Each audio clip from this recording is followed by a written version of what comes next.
ವಸುದೇವಸುತಂ ದೇವಂ ಕಂಸಚಾರುಣಮರ್ದನಂ ದೇವಕಿ ಪರಮಾನಂದಂ ಕೃಷ್ಣಂ ವಂದೇ ಜಗದ್ಗುರು. ಹಿಂದೆ ಅಭ್ಯಾಸದಲ್ಲಿ ಆತ್ಮ ಮತ್ತು ಯೋಗಾಭ್ಯಾಸದಿಂದ ಇಂದ್ರಿಯಗಳನ್ನು ಯಾವ ರೀತಿಯಾಗಿ ತೋಟಿಯಲ್ಲಿ ಇಟ್ಕೋಬೋದು ಅನ್ನೋದನ್ನ ಗಮನಿಸಿದ್ವಿ. ಅದಾದ ನಂತರ 7ನೇ ಅಧ್ಯಾಯ ಜ್ಞಾನ ವಿಜ್ಞಾನ ಯೋಗ, ಭಗವದ್ಗೀತೆಯ 7ನೇ ಅಧ್ಯಾಯ ಜ್ಞಾನ ವಿಜ್ಞಾನ ಯೋಗ. ಇಲ್ಲಿ ಪರಮಾತ್ಮ ಜ್ಞಾನ ಮತ್ತು ವಿಜ್ಞಾನದ ಬಗ್ಗೆ ಅತಿ ಹೆಚ್ಚು ಒತ್ತು ಕೊಟ್ಟು ಹೇಳ್ತಾ ಇರ್ತಾರೆ. ಮತ್ತು ಸೃಷ್ಟಿಯ ಮೂಲ, ಸೃಷ್ಟಿಯಲ್ಲಿ ಏನೇನೆಲ್ಲ ಇದೆ, ಸೃಷ್ಟಿ ಯಾವ ರೀತಿಯಾಗಿ ತನ್ನಿಂದ ಸೃಷ್ಟಿಯಾಗಿ ಯಾವ ರೀತಿ ಆಗಿದೆ ಅನ್ನೋದನ್ನು ಇಲ್ಲಿ ಹೇಳ್ತಾ ಹೋಗ್ತಾರೆ. ಸೊ ಅದೇ ರೀತಿಯಲ್ಲಿ ನಿನ್ನೆ ಮನುಷ್ಯನ ಮತ್ತು ಭಗವಂತ ಯಾವ ರೀತಿಯಾಗಿ ಮನುಷ್ಯನ ಉದ್ಧಾರಕ್ಕಾಗಿ ಏನೇನೆಲ್ಲ ಮಾಡ್ತಾನೆ ಅನ್ನೋದನ್ನು ಗಮನಿಸಿದ್ವಿ. ಈಗ ಜ್ಞಾನ ವಿಜ್ಞಾನ ಯೋಗದ ಅಂದರೆ ಭಗವದ್ಗೀತೆಯ 4ನೇ ಅಧ್ಯಾಯದ 4ನೇ ಶ್ಲೋಕವನ್ನು ನೋಡೋಣ. ಭೂಮಿರಪೋ ನಾಲೋ ವಾಯು ಕಂ ಮನೋ ಬುದ್ಧಿರೇವ ಚ ಅಹಂಕಾರ ಇತೀಯಮ್ಮೆ ಭಿನ್ನ ಪ್ರಕೃತಿಯರಾದಷ್ಟ ಅಂತ ಹೇಳ್ತಾರೆ. ಅಂದರೆ ಭೂಮಿ, ನೀರು, ಅಗ್ನಿ, ವಾಯು, ಆಕಾಶ, ಮನಸ್ಸು, ಬುದ್ಧಿ ಮತ್ತು ಅಹಂಕಾರ, ಈ 8 ಅಂಶಗಳು ನನ್ನ ಪ್ರತ್ಯೇಕಗೊಂಡ ಭೌತಿಕ ಶಕ್ತಿಗಳು ಅಂತ ಇಲ್ಲಿ ಪರಮಾತ್ಮ ಹೇಳ್ತಾರೆ. ಇದನ್ನು ಮತ್ತಷ್ಟು ತಿಳ್ಕೋಬೇಕಾದ್ರೆ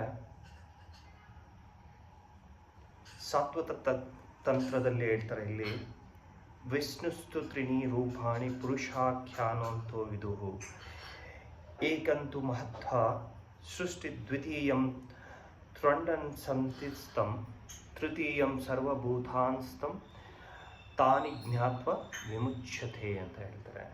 ಅಂದರೆ ದೇವರು ಭಗವಂತ ತನ್ನ ರೂಪಗಳನ್ನು ಹೇಳ್ತಾನೆ. ಇಲ್ಲಿ ಮಹಾವಿಷ್ಣು ಅಥವಾ ಶ್ರೀಕೃಷ್ಣ ಪರಮಾತ್ಮ ಇಲ್ಲಿ ಯಾವ ರೂಪದಲ್ಲಿರ್ತಾನೆ ಅನ್ನೋದನ್ನು ಇಲ್ಲಿ ಅತಿ ಸುಂದರವಾಗಿ ಹೇಳ್ತಾರೆ. ದೇವರು ವಿಜ್ಞಾನವು ಭಗವಂತನ ಸಹಜ ರೂಪಗಳನ್ನು ಹೇಳ್ತಾರೆ. ಇಲ್ಲಿ ವಿವಿಧ ಶಕ್ತಿಗಳನ್ನು ವಿಶ್ಲೇಷಿಸುತ್ತೆ. ಇಲ್ಲಿ ಐಹಿಕ ಸೃಷ್ಟಿಗೆ ಶ್ರೀಕೃಷ್ಣ ಸ್ವಾಂಶ ವಿಸ್ತರಣೆಯ 3 ವಿಷ್ಣು ರೂಪಗಳನ್ನು ಹೇಳ್ತಾರೆ. ಇಲ್ಲಿ ಮೊದಲನೆಯದಾಗಿ ಮಹಾವಿಷ್ಣುವು ಮಹತ್ತತ್ವ ಅಂತ ಕರೀತಾರೆ. ಇಲ್ಲಿ ಒಟ್ಟು ಐಹಿಕ ಶಕ್ತಿಗಳನ್ನ ಸೃಷ್ಟಿಸ್ತಾನೆ.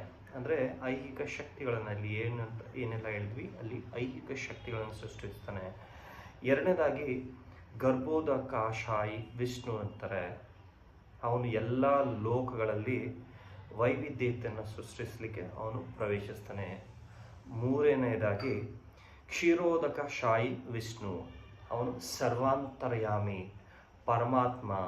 ಪರಮಾತ್ಮ ಎಲ್ಲ ಲೋಕದಲ್ಲೂ ಒಬ್ಬಿರ್ತಾನೆ. ಅವನಿಗೆ ಪರಮಾತ್ಮನ ಹೆಸರೇ ಕರೀತಾರೆ. ಅವನು ಪ್ರತಿ ಅಣುವಿನಲ್ಲೂ ಅವನು ಇರ್ತಾನೆ.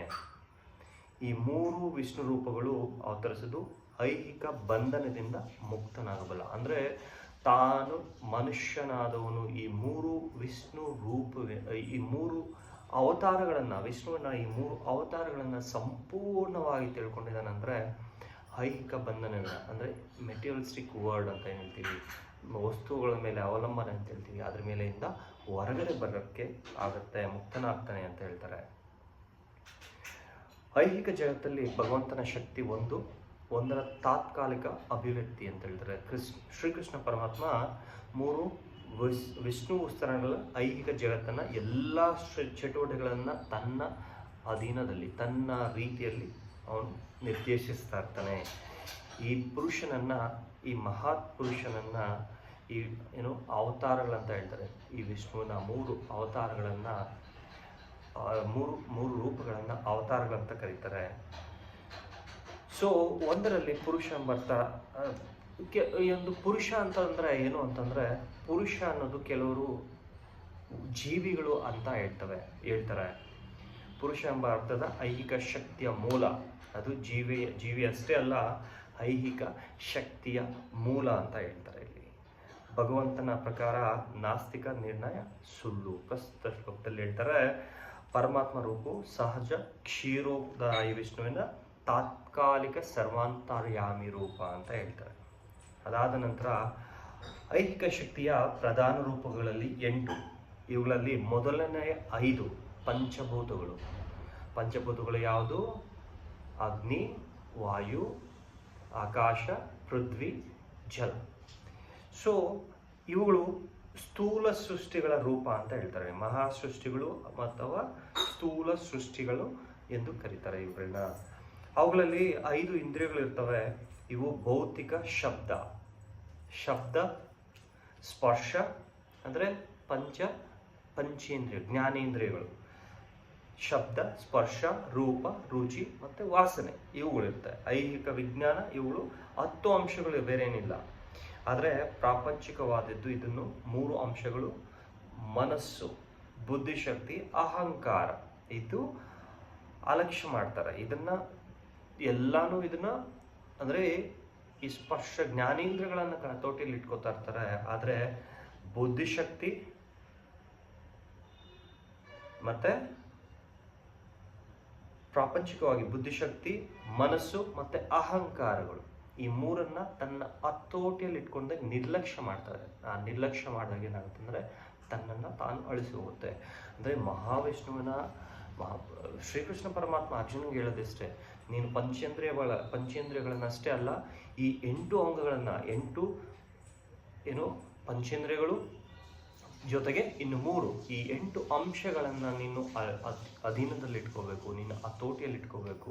ಇವುಗಳ ಸೃಷ್ಟಿ ಯಾರು? ನಾನೇ ಆಗಿದ್ದೇನೆ.